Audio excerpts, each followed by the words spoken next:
Constant World is a podcast following the meta-disjointed journey through the Dark Tower series by Stephen King.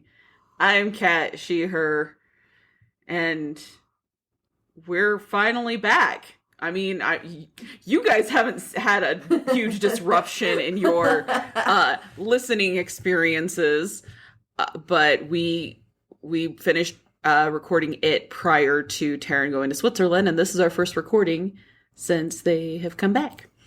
I'm Taryn, they, them, and I am generally the disruptor of things. Yeah. I mean, we knew we'd planned, but we're back and we got a clapboard. Yeah. Woo! I'm not gonna do that through the hole. No, I hope not, because that would be really annoying. Yeah, I'm not. Maybe take it away so it's far, so I can't just fidget with it the whole time. At least you know your limits. That's what you know what, if you can't, help yourself, reach out to a friend to help you with your limits. On that note, we support trigger warnings and taking care of your own mental health. So here are the trigger warnings for Rita Hayworth and the Shawshank Redemption, and thus the rest of this episode. Sexual assault, confinement, sexual violence, racial slurs, murder, physical abuse, homophobia, racism, emotional abuse, torture, blood, abelism, child abuse, child death in general, drug use, gun violence, infidelity, mental illness, sexual content, grief, gaslighting, and suicide. I'm sure there's more. I took the big ones. Scheisse board. Or just scheisse, shit. Coprophilia would be the term. Poop is coming up. I was listening to the trigger warnings I was waiting for and I didn't hear it. So that is not something people on Storygraph have tagged as a trigger, so that's fucking wild to me. It is. Yeah. And it's possible that they don't know maybe that you can type stuff in, so they were just grabbing the common ones that populate. Maybe. But yeah. Yeah, yep. I don't know what the trigger would be for that. There's a sewer involved. Yeah. So whatever might be triggering about a sewer, that's gonna happen. Yeah. Yeah. All right. So, released in the short story collection titled Different Seasons on August 27th, 1982, Rita Hayworth and the Shawshank Redemption is the first tale in the collection representing spring in the section titled Hope Springs Eternal.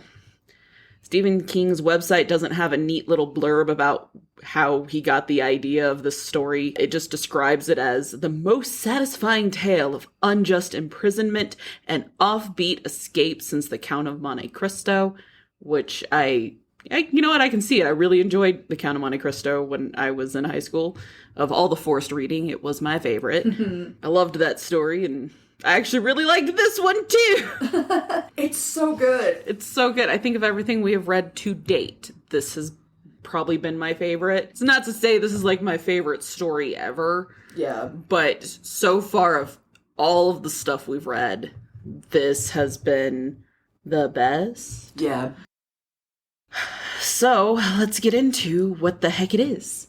Rita Hayworth and the Shawshank Redemption is told in the first person by Red, an inmate of Shawshank Penitentiary. Red went in when he was 20 for 3 murders, receiving 3 life sentences.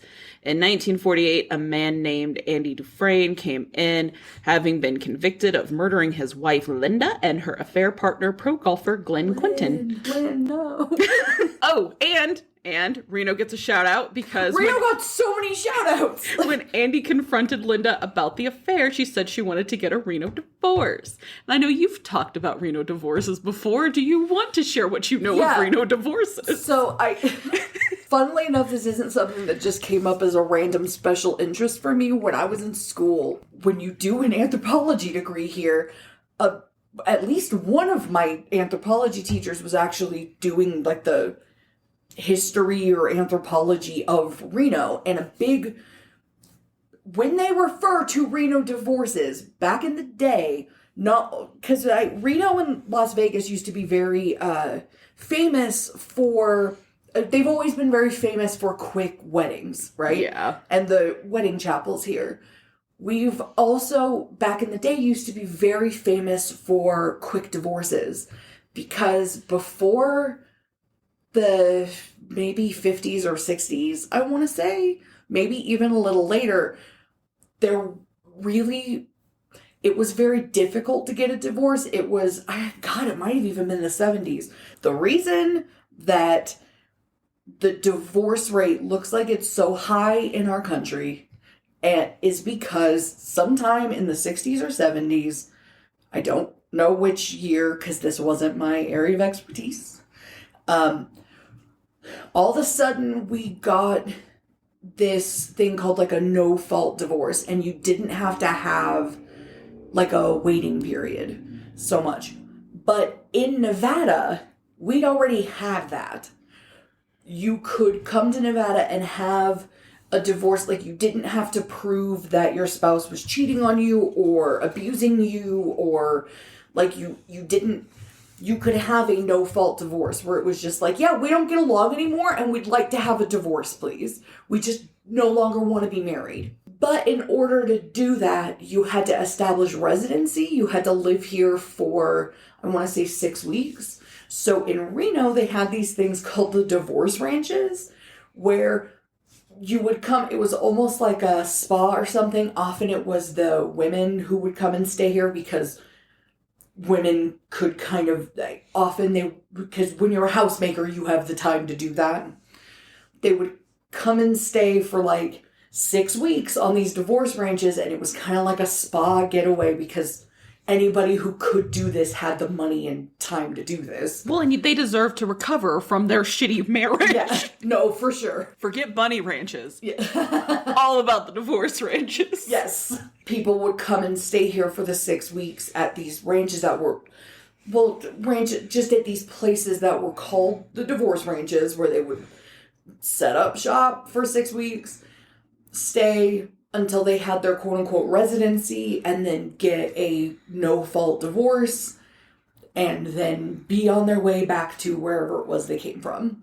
So when they're referring to a Reno divorce, it's because Andy Dufresne is he is a wealthy banker. He could afford to send his wife here in the 30s before there was no-fault divorce in most states. He could afford to send her to stay at one of the Reno divorce ranches for like 6 weeks until she had her Nevada residency and they could get a divorce, because otherwise it was going to be a big, long, drawn-out thing. And whatever court they go to in, obviously it's Maine that they live in, the judge could also just kind of decide, no, you shouldn't get a divorce. Like, I don't think that you deserve to be divorced. Like, you have to stay together. Again, this is why all of a sudden the divorce rate jumped so high, and all of a sudden it was like a 50% divorce rate in the 70s and 80s, because all of a sudden these horrible marriages could end that should have ended before, and people had that option, and not just here in Nevada. Like, we complain a lot about Nevada in general, but I have to say, as far as like personal freedoms here, sex work is legal here, and it is the only state in the country where sex work is legal. We have, again, like, divorce has been legal here, and no-fault divorce has been legal here for way longer than any place else. And again, like, it's easier to get married, it's easier to get divorced.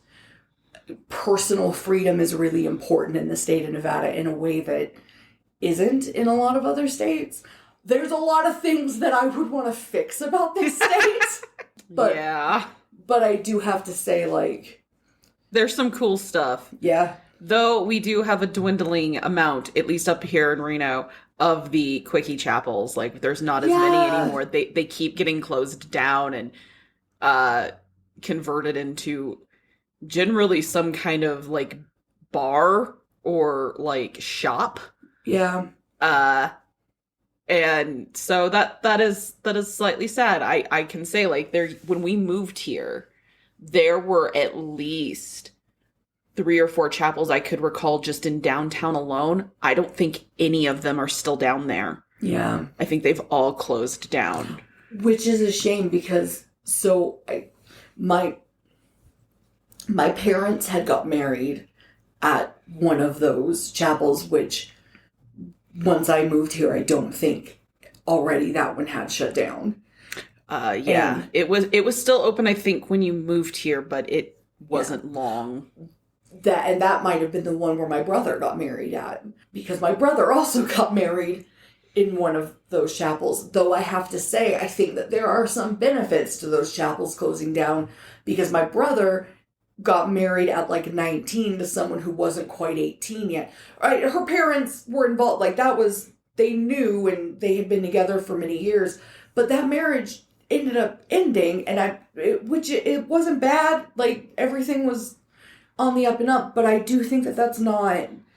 I don't think that should be happening. No, that shouldn't be happening. But also, I think there's another factor to that, which is, deployment. Yeah, no, that is true. He had just finished boot camp. He was getting deployed before she was turning 18 the next month, but he was getting deployed before she was gonna turn 18. Like, yeah. It was, just to be clear, it wasn't like, and again, he was 19, she was turning 18 the next month. It was a whole thing. But the fact that, like, regardless of the circumstances, I don't think that should be happening, and I think that while losing some of that history and some of those quickie chapels is sad, tightening up some of those laws is not a bad thing. No, absolutely. I think it's more just like downtown looks so different now, but also, I rage against fucking Jacobs. I don't care. If anybody from Jacobs ever hears this, I don't like you and I don't approve of what you're doing. I think you're really sketchy and shady. I don't think you're going to hear this, but I don't like you anyway. And I don't know enough about Jacobs. I probably don't like you either, but I don't know enough about it. But just because, like, they own all of Reno and I am a kind of a pussy bitch about it, opinions stated by Kat are not necessarily opinions stated by all, because eventually I might also have to find a job, man. And Jacobs owns everything. What if I have to go and work for Jacobs? Opinions stated by that side of the table on the podcast are not necessarily opinions shared by all halves of the table. Yeah, no, they are my own. They might be opinions shared by all halves of the table, but, like, if I need a job, please don't, like, I will just, continue also that's holding those opinions in private. The, like, video screen on the side of the Sands is incredibly distracting to drivers. Is it? Oh my god, especially, like, the giant snake video feed that they have. I have not seen this. Yeah, I've seen... It's so distracting. I've seen the Silver Legacy. They've turned it into, like, how in Las Vegas they have the big ball dome. Now. I won't lie, I think that's really cool. But, like, I didn't know that they have, like, a snake thing on the Sands. Yeah, the Sands has, like, because it's got the big flat video screens, and it's got a snake that looks like it's, like, weaving in and out along the side of the building that the video screen's on. It looks very cool. Yeah. But it is exceptionally, like, distracting when you're trying to drive and you just suddenly see this, like, giant snake, like, just out of, like, the corner of your eye, especially because I don't know if it's different for people who don't wear glasses. Yeah. But, like, you know, the half, like, vision, suddenly there's, like, a weird thing moving up there. There's a kaiju. There's a kaiju coming for me. I don't know. Maybe it's also different for people who aren't familiar with kaiju. Because their immediate response is, oh, video, and not, kaiju. Maybe. I would... It's finally kaiju time! I would say that I envy those people, but if you don't know kaiju, I can't. I can't. Is it bad that, like, instead of being really mad about Jacob's Entertainment right now, I'm kind of like, you need to take me down to the Sands tonight. I need to see this snake video. It doesn't always play. I don't know when they... Because, like, the last time I was over there... It's a Saturday. It's gotta play. Like... But the last time I was over there, it was just, like, some weird, like, sparkly screen. Maybe they realized the snake is exceptionally distracting and they stopped running the snake. It has to, like, cycle or something. It's, like, a different thing on different days. It's weird. I we don't. just have to go down every night until I see the snake. You don't have to. It doesn't have to be nighttime. It runs during the day. Yeah, but if it runs during the day, it's bright out. It can't possibly be that cool looking. It's not cool looking. Like, it's cool, but it's not cool. It's kind of small. I want to see the snake. It makes me think of, what is it, the Molinaro Snake Labs that I follow on TikTok. Yeah. So Andy had the bad luck that after his wife went off with her affair partner, they got murdered. Andy didn't make it to Reno. They didn't. Andy had been drunk and sitting in his Plymouth in the turnout by the affair partner's place, and he had motive. He'd been in the wrong place and had considered suicide, so he'd recently bought a gun. You know what would never have happened if Andy would have just been cool about it and, like, joined them? Doesn't sound like Linda invited him. Then she's not as cool as Linda from Bob's Burgers. So when Linda and Glenn turned up, shot, there was a DA running for an office. It didn't really work out for Andy, and he got sent to Shawshank. Eventually, he approaches Red about getting some goods, because Red is the guy who can get shit. As he puts it, things just come to him, which I found very interesting choice of words. I did too. I found that really interesting. I also found, like, I really enjoyed the court scene. I was highlighting all in the court scene because I was trying to figure out whether or not Andy did it. But no, yeah, Red's like that he gets things by just getting them and also refuses to help people get things that will hurt other people. Gunslinger in the wild, shining in the wild. Oh, you want to talk about gunslinger? Oh, we're not there yet. We'll get there. So Red gets Andy a rock hammer, polishing towels, and a poster of Rita Hayworth.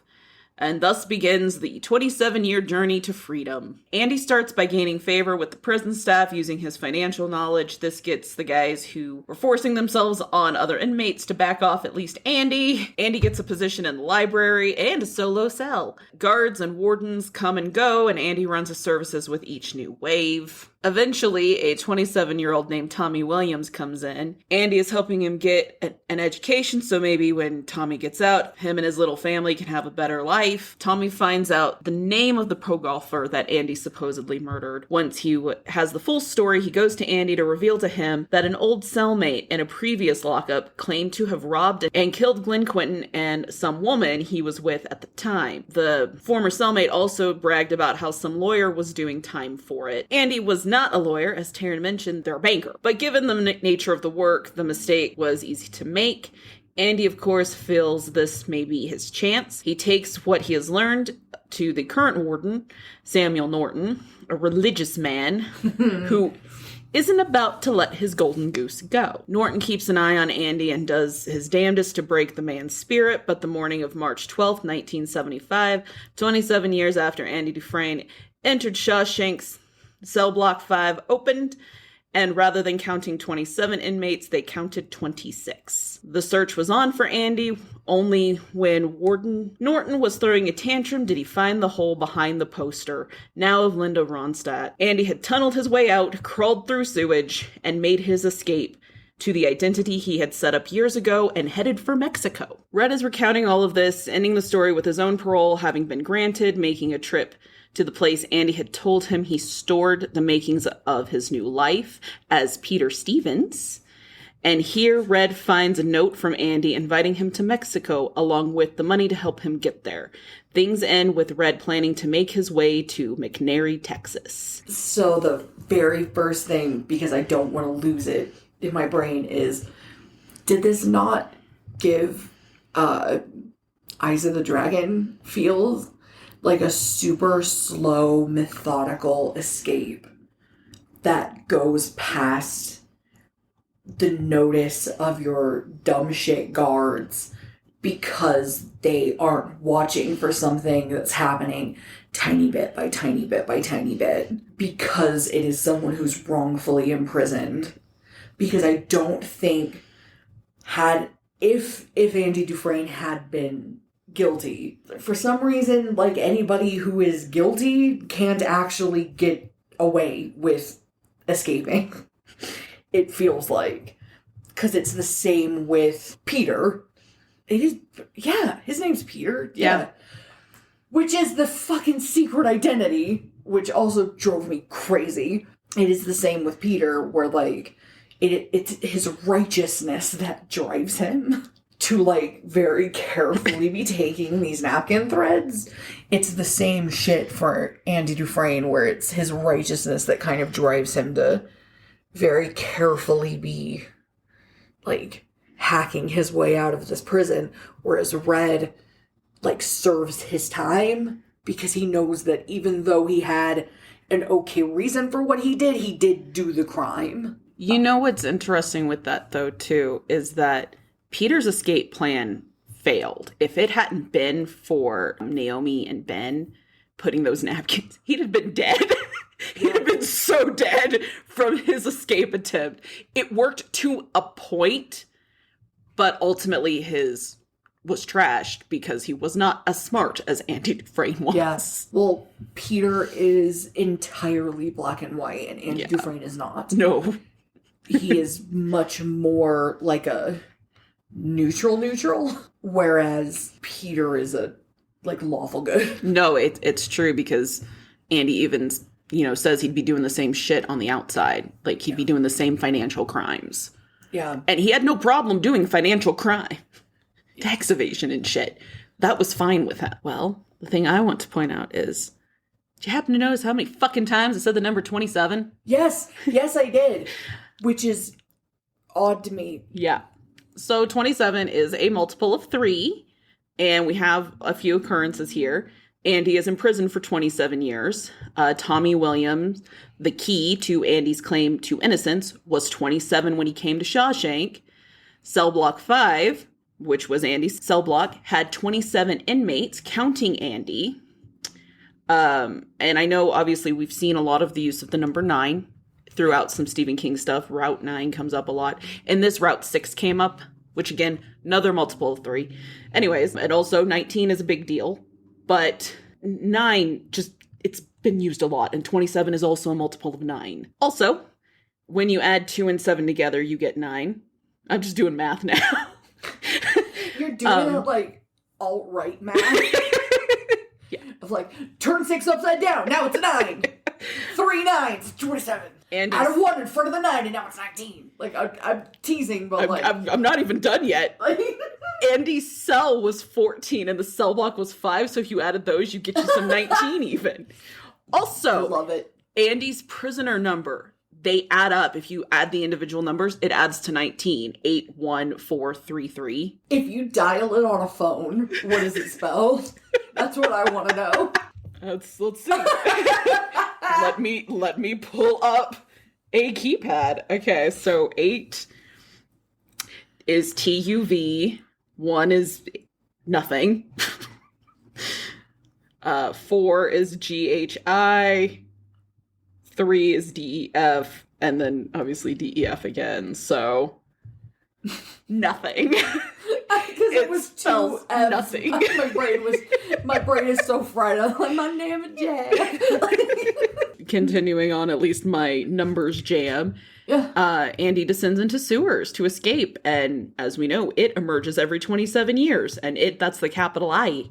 It. Yeah. We're 10 years before the losers are going to have to return to Derry in terms of like Andy's escape. We're 3 years before that book comes out, but 27, yay! Yeah. 3, the power of 3. Triangle is the strongest structure in nature. Just everybody knows. Aliens built the pyramids.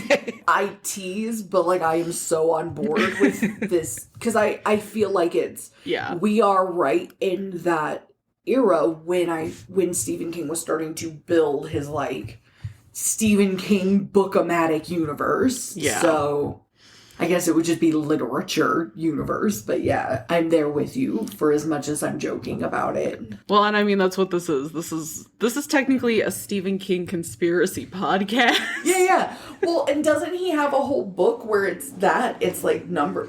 Because I'm thinking of like John Cusack, and he's like in a thing where he's got like the Julia Roberts, like all the numbers going past him or whatever. Isn't there like a whole thing where it's based on that? Like the numbers. Like John Cusack is in 1408 in the like movie. Yeah. Maybe I'm just thinking of either something else that he was in around that time, or I'm thinking of like the advertising for that, them putting a lot of numbers around it. They do. Because I haven't seen that, so I don't know, but I feel like there's We'll numbers, get to it eventually. So, yeah. Inevitably, we're going to have to read that and then watch it. Do you realize we're going to be like 70 when this is done? That's fine. So let's talk about the reused names then. Oh, God. First, we got a pigeon named Jake that an inmate had kept until they were released, and then the bird was found dead in the prison yard. Which was interesting because he didn't take the bird with him. No, he, like, released it, and I don't... But the bird didn't actually leave. Yeah. And then the bird ended up starved. Yeah. And nobody else fed the bird. And the bird didn't go and, like, find any food of its own either. Yeah. So, no, that was very interesting. We've also got Billy Hanlon. Yeah. I had already been flagged by Brooks Hatlin, but then we got a straight up Hanlon. So I didn't need Brooks Hatlin anymore. He was old news. He was old fucking news. I got Bill and I got Mike. But yeah, it is mentioned in this short story, at least, how common some surnames were, which I think does go a long way to explain a little bit of the reuse names. Yeah. I appreciate any acknowledgement to how much we reuse some of these names. Yeah. And then, of course, there is Andy's fake name, Peter Stevens. We're not being subtle with Peter Stevens. No. We're going for it. It did make me wonder, though, because Peter Stevens made me think of Cat Stevens, which just made me wonder, like, because Cat Stevens, I think, is still alive. He just has a different, like, he uses a different name now. I have no idea. Because that's the cat. No. I always think Cat Stevens is the Cats in the Cradle person, but that's because the name is similar. But because it's that whole, like, era of music. Yeah. So then I start thinking about people like Janis Joplin and Jimi Hendrix. Because when we're talking about 27 and that number coming up a lot, what I actually think of is more like the 27 Club. No, I thought of that a lot, too. And especially with it being that this originally was written and came out in the early 80s, and all of the references to drugs and alcohol, and which makes sense. It's a prison, and that is such a huge part of why people are in prison, but also part of the prison, like, ecosystem. Yeah.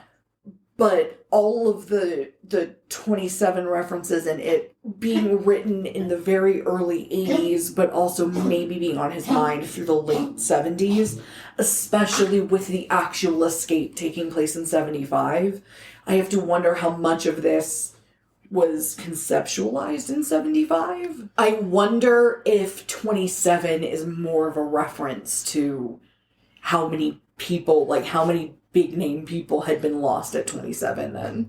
When I was reading it, I noticed all the 27 references, and I think I had ended up writing it off as that's just Stephen King being like a young person in the 70s. Like, I think I got to a point where I was like, this is good on its own, and I don't care about it being related to the other stuff. I don't have to relate it to anything else for it to continue being good. Which is sad. It speaks to why I care to conspiracy theory the other books and the other stories to other shit. Because that's what helps, like, elevate it. I don't need it to be a part of the extended universe. So we got yet another reference to the Kennedy murder, which we've already kind of talked about before, like, it making a big impression on him because he would have been roughly, I think we came to the conclusion around 16 when it happened. When Kennedy was assassinated? Yeah. Yeah. So it makes its way into pretty much every fucking book. It's really similar to, for like us, when 9/11 happened.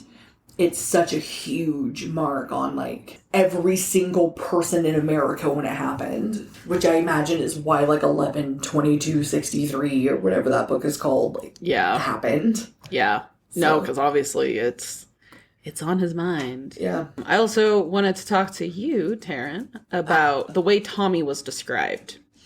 It was put that Tommy produced a key that fit a cage in the back of Andy's mine, which held a tiger named Hope, which was now roaming about.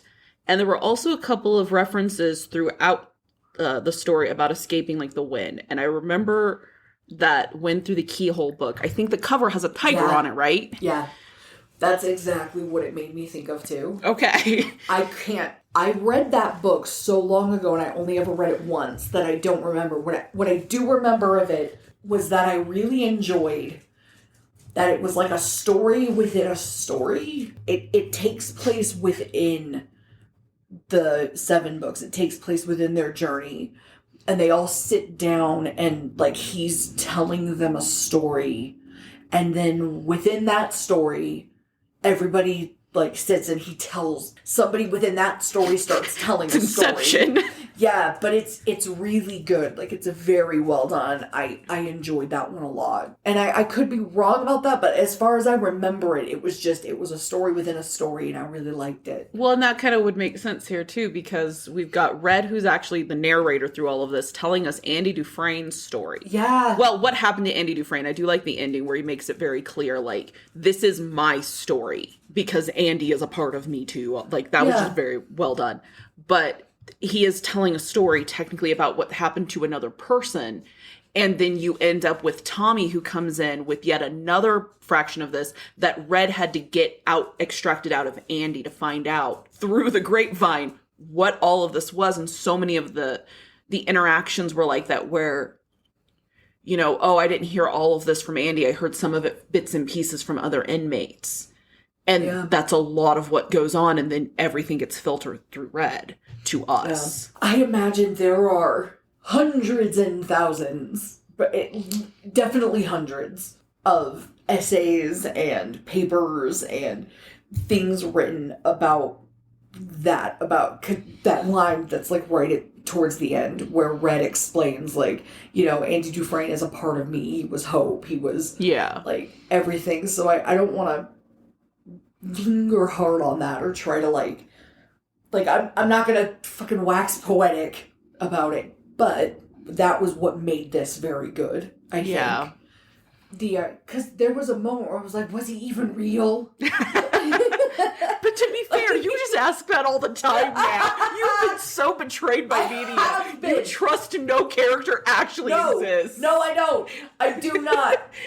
I have been so, like, it's true. When I got to that passage, you were like, Andy Dufresne was inside of all of us. Which, by the way, I can only hear every word Red says as Morgan Freeman. Even because I think most people who are reading this after they have seen, just anybody who's like under the age of 50, or maybe even over, but just post that movie coming out, they're reading this. Like, I don't know if you had that problem.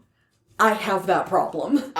Because I haven't seen it yet, I did not have that problem. And also, I don't approve of Morgan Freeman. So no, and that's fair. Like, I try not to think about him. I can't stop that from happening. No. I'm just saying, I actively just don't even I reject him from all things. And I understand why that is. I am neither approving nor disapproving because I'm not exactly... He is not high on my list of people either. But because he is so much, like, Morgan Freeman is so deeply associated with Shawshank Redemption, and because I know that he is the character of Red, even though Red is described as being a like, fucking ginger Irishman, because of that, I can only hear anything he says in Morgan Freeman's voice. So in his voice, all I can hear is, like, you know, Andy Dufresne was inside of all of us, and he was hope. So, because of the way that Red is described, I actually was thinking of Young Junior from Gemstones. Okay. Like, that is who Red became to me, is the younger version of Junior. Here's the problem I was having. Physically, I see him as Brennan Lee Mulligan, but with the voice of Morgan Freeman. I'd like for Brennan Lee Mulligan to do a Morgan Freeman impression. But yeah, I'm seeing Brennan Lee Mulligan. I'm hearing Morgan Freeman. I'm a confused person at this point. And then this passage that I'm hearing and seeing in a really messed up way. Like, Red's not real at that point. They're all fictional characters. No, I know, but like within the story, diegetically, red is not real. Not to be confused with the color red. Do we need to go back to when you were counting fucking, like... Not at all. Like, the numbers, like, this adds up to 9, and this adds up to 9. All numbers will add up to 9 if you add them and subtract them from 9. But let's give me shit for Andy Dufresne. Was he real? Fucking Red's just hearing the warden arguing with his tax lawyer, going like, I guess Andy Dufresne, like, it's like the other people were like, that dude's lost it. Hey, you gotta keep prison interesting. That's why he finally gets parole. They're like, he is too, like, out of it to... Just wants to go find Andy Dufresne. So it is also noted that Andy saw the warden on a gray day. The reason that matters in any way is that it was a gray day when the losers descended down into the sewers to deal with it. Also, he used the name Bob Gray. We've got the man in black, who might be Ralph White, and that makes Gray. I can keep going. I don't feel like it. No, you can't. I'm literally moving on. So there was also like a fucking incredible quote on at least page 84 of my book. I don't know about other people's content. But basically, it's about taking a man away from freedom and making him live in a cell that he loses the ability to think in dimensions. And this is quite possibly my favorite line in the whole story. It feels like it's opening some of the King verse to like a whole different way. Because we go back to it again and again on the Man in Black's line of, it's the size that gets you. When we're now putting it into dimensional shit, a cell is a very small space, or it can be a very big space.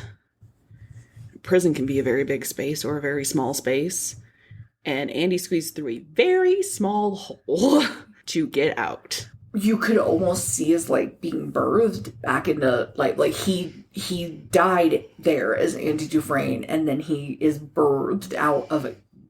Like he has to squeeze through a very small hole, and I am sure someone else has already made this analogy. Like, I am not by any means a literature person, but like he gets birthed back out and he comes out the other side like a new man. Like Peter Stevens. He is born again. Red talks about how inmates on parole will often do something to get themselves thrown back in because the world is too big. He even admits when Andy is talking about seeing the Pacific Ocean that he feels like it's too big. They need their nice little space where they know how everything works.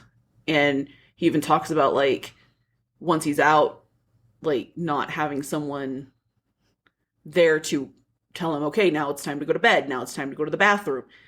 And because he did all of that stuff on a clock. The dimension thing had me thinking about some of the other characters we've seen. Obviously, we've already kind of talked about Peter, but Peter is, of course, imprisoned, and his escape was a failure. I mean, his escape plan was a failure. He didn't know, like, physics well enough to safely make a rope to climb down a very tall tower. Yeah. The napkins probably shouldn't have worked as well as they did, but, you know, Naomi and Ben for the win. Did you notice Breaking Strain come back up? Breaking what? Breaking Strain come back up with the warden. No, I did not. Yeah, that was interesting to me as well, because this had so many parallels to Eyes of the Dragon, which I, of course, know very deeply. When they have finally gone into the cell and they have noticed, like, they have ripped down the poster and the warden is trying to get the other guy who's underneath him to go in.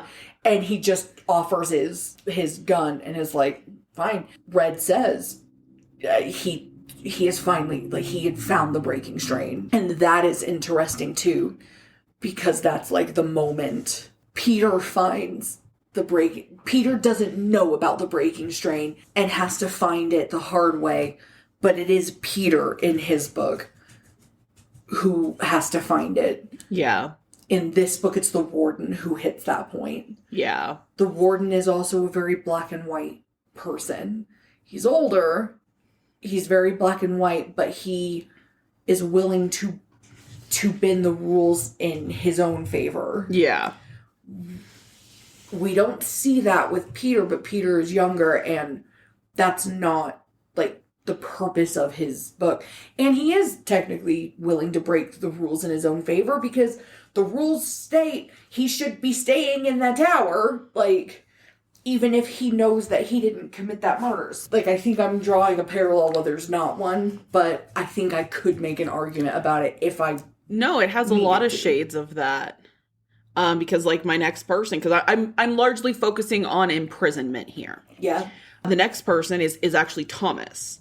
He had a different kind of imprisonment from his brother, but he was very much still kind of trapped. He was trapped in that castle as the king, who didn't know what the fuck he was doing. And we also get his name used here, too. We have a Tommy as a key bearer to Andy's mind tiger. Thomas gets called Tom. He's Tommy Lightbringer, Tommy Taxbringer. Yeah. Like, which is also interesting because taxes come up in that book too. He's Tommy Taxbringer. We got Paul Sheldon, who was imprisoned in a different way too. Absolutely. You get all the people trapped in the supermarket in the mist. And even the people that, when they escaped from the supermarket, they're just stuck in that car just driving. And that's when, they're seeing the giant monsters and they're seeing the size of the world, and they just have to keep driving because it's not clear anywhere. You've got the people of Derry pretty much trapped in Derry. And Pennywise and the Turtle are trapped in a space together. And we haven't made it there yet, but Eddie Dean, he's called the prisoner. That's someone who we're already saying is kind of very much seems like King drawing a parallel between, like, it's a stand-in for himself. How many of these are meant to be stand-ins? The last point that I have, Warden Norton. Obviously, we have Nort from The Mist, too. Yeah. Who was also very, very similar in nature and his character. Also very, like, just firm in his beliefs. Warden Norton is described as a religious man, but yes, he is willing to bend the rules in his favor. And you know what his greatest flaw is? It is that he is not a giant woman. Yes! We're missing that in this story. Yeah. There is no mystical, like, I kept expecting there to be some woman who would come and, like, minister to them or something, and there is no hyper-religious. Like, the only woman who really ever gets called out is Linda. Yeah. Really was an amazing story. Definitely my favorite that we've read so far. It kept me interested and didn't just linger on all of the awfulness. Like, it didn't feel super repetitive like the full-length novels or, like, The Mist. This felt like a story that legitimately had a strong presence in King's mind while he wrote it. And I didn't feel like there was a lot of filler. So there wasn't this constant struggle to get from point A to point B. What was your favorite part of it, do you think? Like, what, or just what sticks out to you? I would say it probably was towards the end when we are getting just some fire quotes. Yeah. And he does make his escape, and they're like, and Red is like summing up his theory of how Andy like did this. Yeah. Where he's even going like, I'm not certain about this, but this is what I think happened. And the fact that Red himself is also like hiding the story so that he can hopefully get it out. And he's even been smart enough to code it a little bit so that it doesn't make any sense if someone had found it. That was probably my favorite bits. How about you? That's tough, because it is all pretty good. And only like 113 pages. Yeah, and I think that's part of what made it all really good. Yeah. I think any point where Andy has won through patience, I feel like that's such a foreshadowing for how he eventually gets out. Like the library, where it's this kind of slow, careful patience that gets him where he needs to be. It really tells you where you're going to end up at the end of the story. Like, I knew that because I know the story of Shawshank, but but if you don't know that going in, once you get to the end, you're like, oh shit, I feel like I also knew that because we've played that video game. And there are, like, the tarring, the roof tarring, that's directly The toilet. Yes. Like, yeah, no, the toilet is so much, like, they didn't do a poster, but the toilet scene, like, oh man. Like, just so everybody knows, Taryn is referring to the game called A Way Out, which we will be playing on July 26th. We're going to try and Twitch stream, and if that fails, we will at least upload something to YouTube. But we are going, that is our celebration of Shawshank, is we're going to basically play Shawshank, the video game. Yes, July 26th. It's our anniversary! Or B Square. Yes, it is our anniversary with all of you. Don't forget our first anniversary. I'll be so mad. If you want to get us a gift, you could subscribe to our Patreon. Yeah, buy us pizza. We'll eat pizza. We'll escape prison. Like, in honor of the first story that was just legitimately good. I can't think of much that I would have changed. I could have done with a little bit less with the sisters. I think that's because anybody that I've known who's been in jail or in prison, even if those things happen, they either say that they don't, or they try to downplay it a lot, and I don't feel like it added much to the story. Yeah. So it could have been less. I did not need that myself for the story to be good. Do you think in 82 or potentially even 75 when he was actually writing this, that would have been more jarring, that there was any thought process to like, oh, I should include this? Because I agreed. I don't feel like it actually built out the story, but we know a lot about prison. I think that I think it's been a joke for a long time. Yeah. That kind of stuff happens. I think that it's known that kind of stuff happens. I think especially the fact that by the end of the story, the idea is that you are made aware that Andy Dufresne is innocent, or at least that's heavily implied with Tommy and with everything else, that he was in fact innocent. He was just an alcoholic who was in the wrong place at the wrong time and made bad decisions, and it just made him look really bad. Knowing that, and then seeing those things happen to him, there is a loud group of people in pretty much the world over who have this idea that, like, what happens to you in prison, like, you sent yourself there, you deserve the punishment that you're getting, and if you don't like it, don't go to prison. And then there's a group who are very much for prison reform, who have a different stance where it's, one, treat people like humans, even if they've done something wrong. That doesn't mean that, they should be, it doesn't matter how wrong what they did was, it makes you no better than them to allow terrible things to happen to them or to treat them poorly. And then also, you could end up, like, if the worst happens and you have an Andy Dufresne in prison or in jail, and then you're allowing terrible things to happen to them, now something terrible is happening to an innocent person because you have this idea of, well, don't go to prison.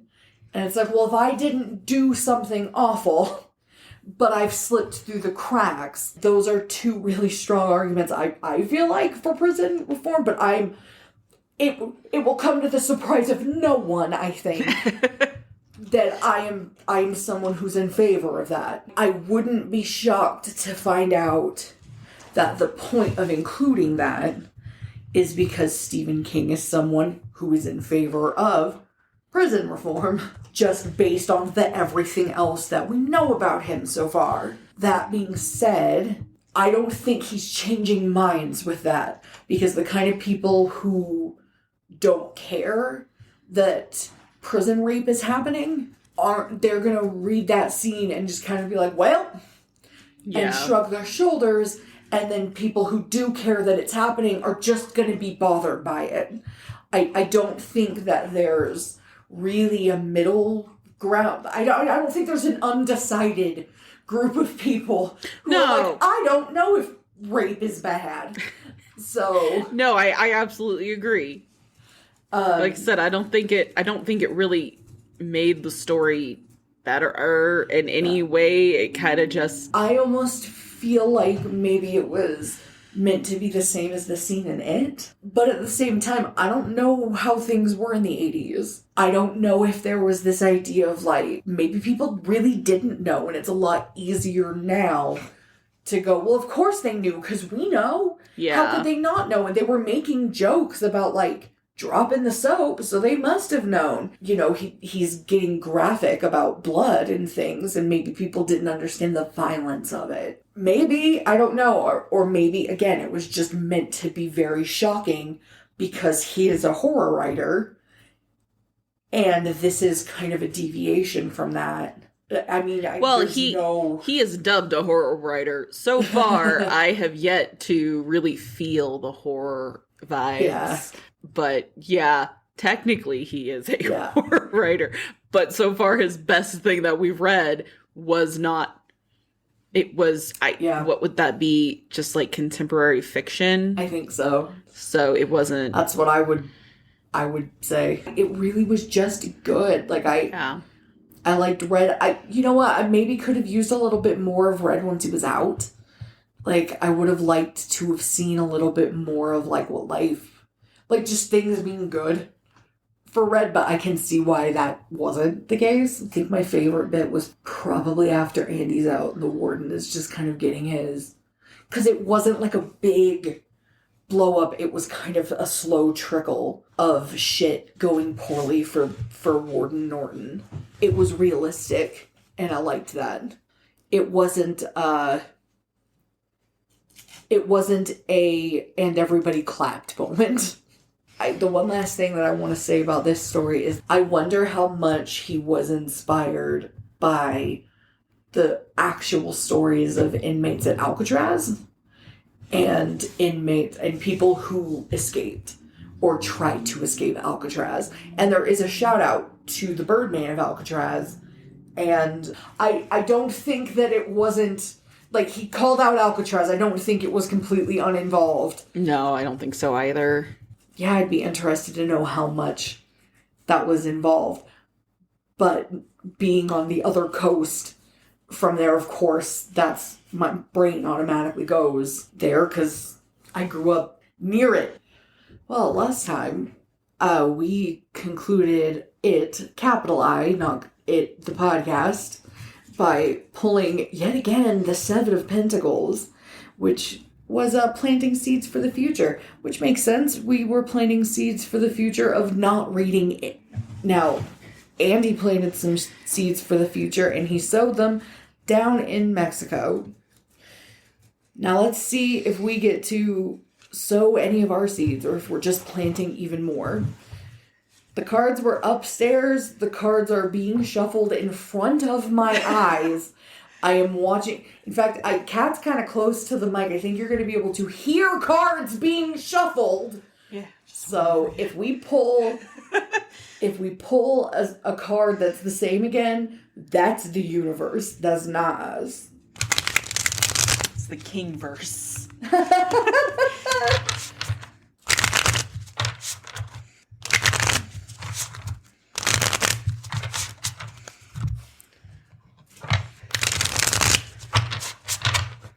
Okay, and just to be sure, I watched Cat shuffle, but I'm going to also cut the deck.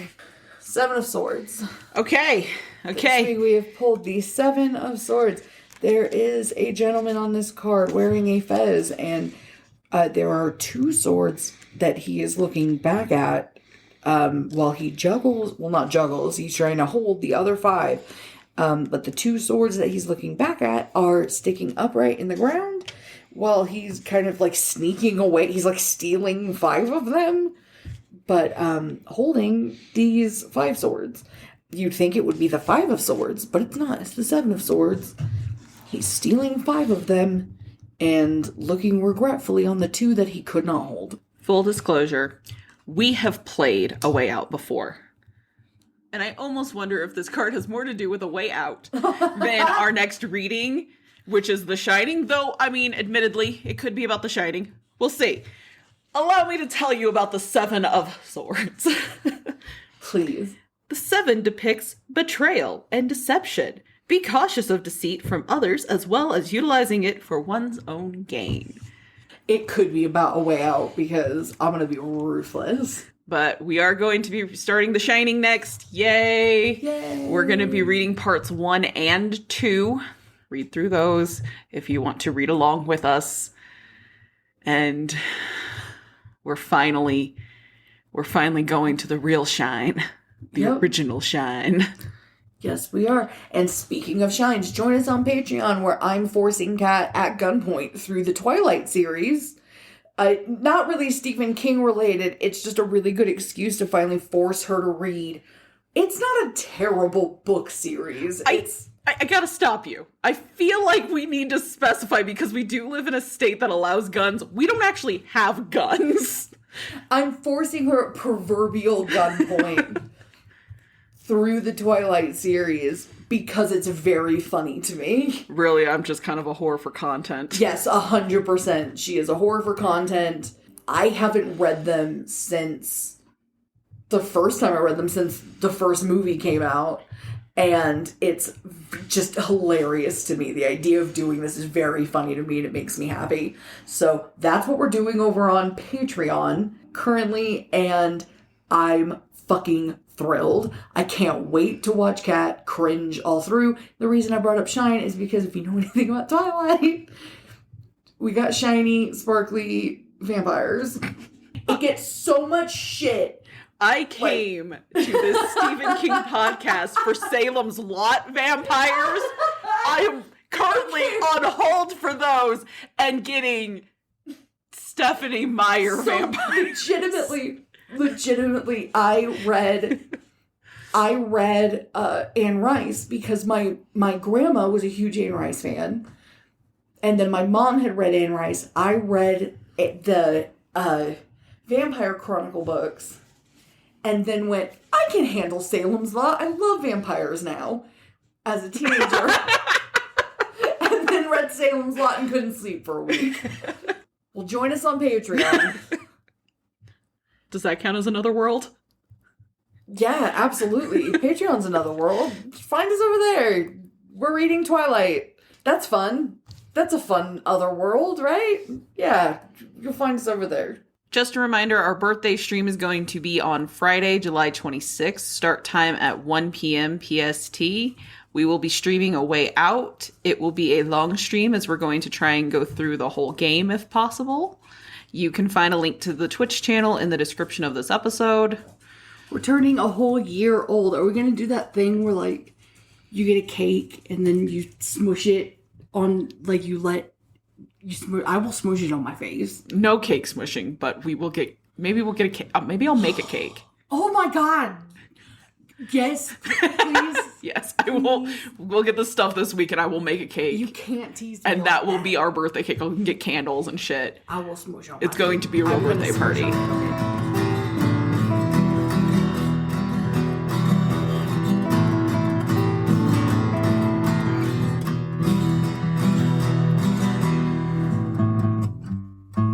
You can email us at manyconstantworlds@gmail.com, DM us on Instagram, and check out our Patreon. All links can be found in the description of our episodes. We work really hard for the Patreon, and Megan gets mad if we don't say that. We work hard for that money. So hard for that money.